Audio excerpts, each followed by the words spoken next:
অনেকদিন পর নিজেকে নিয়ে কিছু কথা লিখলাম। ধ্বংসের দিকে তাকিয়ে মুচকি হাসি দেওয়া অদ্ভুত মানুষ আমি। হয়তো আমি পাগল, হয়তো অনুভূতির ভিতরে কোনো এক গভীর অতল দুঃখ বাসা বেঁধেছে। তবুও নিজেকে জোর করে হাসাতে শিখে গেছি। যেদিন ভেতরটা একবারে ভেঙে গিয়েছিল, সেদিনও বাইরে থেকে এক চিলতে হাসি মুখে নিয়ে সবার সামনে দাঁড়িয়েছিলাম। কষ্টগুলোকে আমি বন্ধু বানিয়েছি, একাকিত্বকে আপন করে নিয়েছি।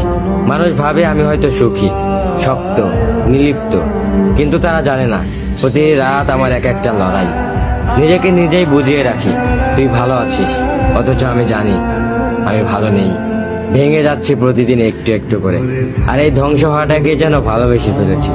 আমি সেই মানুষ যে হার মানার আগে হাসে, কারণ জানি কান্না দেখিয়ে লাভ নেই। পৃথিবী শুধু শক্তদের মনে রাখে, দুর্বলদের নয়।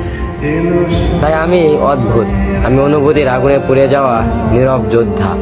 আমার জীবন কোনো সুখের গল্প নয়, এটা নিঃশব্দ বিপ্লব, যেখানে হাসির আড়ালে লুকানো থাকে হাজারো না বলা কথা, ভাঙা স্বপ্ন, হারিয়ে যাওয়া আমি।